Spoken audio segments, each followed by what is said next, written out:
अखा बोथोरनि गाज्रि जाथायनि जाहोनाव सा 150 सुबुंनि जिउ खहा आरो हा गिसिखानायनि जाहोनाव 260 था लामाफोरा होथेदों।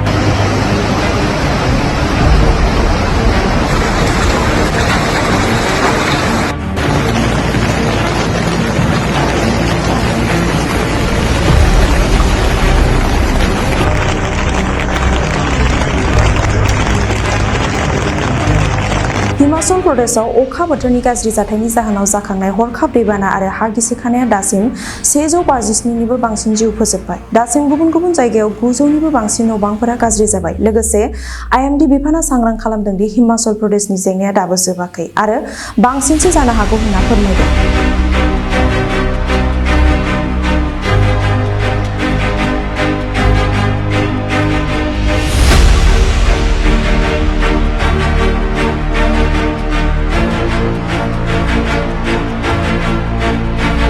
हिमाचल प्रदेशनि अखा बोथोरनि खहाया सानफ्रोमबो गोथौ जालांदों, जेराव हादोरसायाव गासै 259 लामाफोर होथेना दं आरो हा गिसिखानायाव थानाय जाथायफोराव 150 नि जिउ खहा जादों। रिपर्टनि बादिब्ला 68 सुबुङा हा गिसिखानाय आरो बाना जानानै जिउ गोमादोंमोन, जेराव गुबुन 89 सुबुंफोरा लामा जाथायफोराव जिउ गोमानांदोंमोन आरो 250 सुबुंफोरा गोमानानै दं। बोथोर बिगियान बिफाना जिल्लानि थाखाय गोब्राब अखा हानायनि अरेन्ज एलार्ट खालामदों।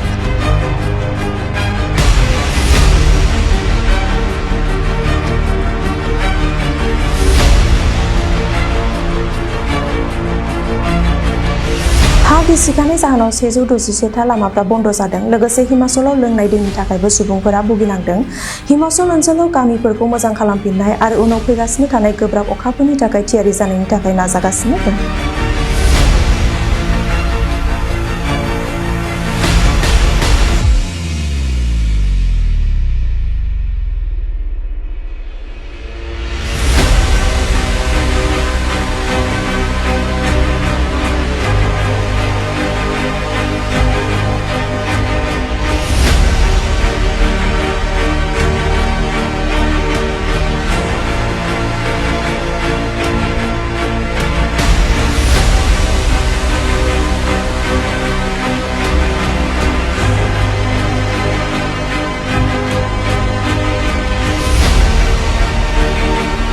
Aslında bu, bakıyor.